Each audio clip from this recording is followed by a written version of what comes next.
Ration উপভোক্তাদের জন্য অত্যন্ত সুখবর, আর দাঁড়াতে হবে না লাইনে। এইবার থেকে রেশন মিলবে এটিএম কাউন্টারে। হ্যাঁ বন্ধুরা, তোমরা ঠিকই শুনছো, এবার থেকে আর রেশন দোকানে গিয়ে লাইন দিয়ে ঘন্টার পর ঘন্টা দাঁড়িয়ে থাকার কোনো প্রয়োজন নেই। এটিএম কাউন্টারে গিয়ে তোমরা তোমাদের ফিঙ্গারপ্রিন্ট দিলেই কিন্তু এটিএম মেশিন থেকে চাল বেরিয়ে আসবে। হ্যাঁ ঠিকই শুনছো, এই ব্যবস্থা চালু হয়ে গেছে। কবে থেকে তোমাদের এলাকাতে চালু হবে, এই ব্যবস্থা চালু করতে গেলে তোমাদেরকে কি করতে হবে, এই পুরো তথ্য থাকবে আজকের ভিডিওতে। ভিডিওটি খুব ইন্টারেস্টিং হতে যাচ্ছে, তোমরা মন দিয়ে দেখো, দেখলে তোমরা সব জানতে পেরে যাবে যে এই এটিএম রেশনের ব্যবস্থাটা তোমাদের এলাকাতে কবে থেকে চালু হবে। তো চলো ভিডিওটি স্টার্ট করা যাক। আর ভিডিও স্টার্ট করার আগে একটা রিকোয়েস্ট, চ্যানেলে নতুন হয়ে থাকলে চ্যানেলটিকে সাবস্ক্রাইব করে নিও, আর ভিডিওটি ভালো লাগলে অবশ্যই একটি লাইক করে দিও। লাইনে দাঁড়াতে হবে না, এবার এটিএম থেকেই মিলবে রেশন। দুর্দান্ত উদ্যোগ রাজ্যের।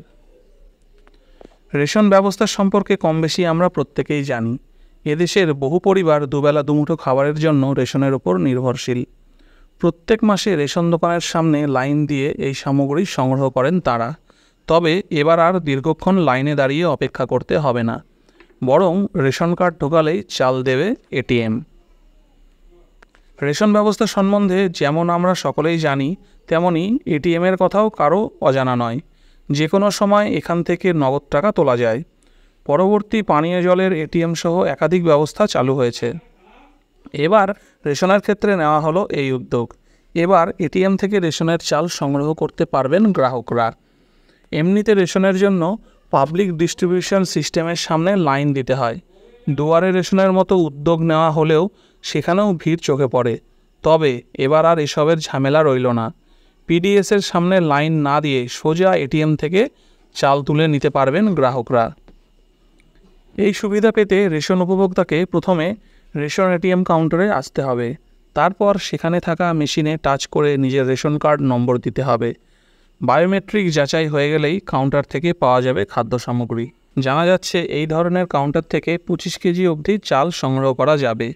এই ব্যবস্থার ফলে একদিকে যেমন 24 ঘন্টা পরিষেবা পাবে রেশন গ্রাহকরা, তেমনই কারচুপিও বন্ধ হবে। অর্থাৎ এক উদ্যোগের ফলে একাধিক সুবিধা মিলবে। তবে বলে রাখি, এই পরিষেবা কিন্তু সমগ্র দেশে চালু হয়নি।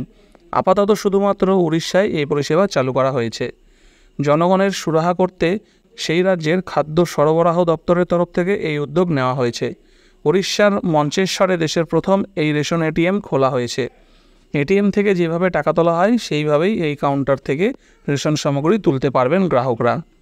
যদিও আমাদের রাজ্যে এটিএমের মাধ্যমে রেশন এখনও চালু হয়নি, যদি উড়িষ্যায় এই ব্যবস্থাটা ভালোভাবে চলে, লোকেরা সুবিধা লাভ করতে পারে, তাহলে আশা করা যায় ভবিষ্যতে আমাদের রাজ্যেও এরকম ব্যবস্থা চালু হবে। তো ভিডিওটি কেমন লাগলো অবশ্যই কমেন্ট করে জানাবেন। ভিডিওটি ভালো লাগলে ভিডিওটিকে একটি লাইক করে দেবেন। চ্যানেলে নতুন হয়ে থাকলে এরকম নিত্য নতুন ভিডিও দেখার জন্য চ্যানেলটিকে সাবস্ক্রাইব করে নেবেন।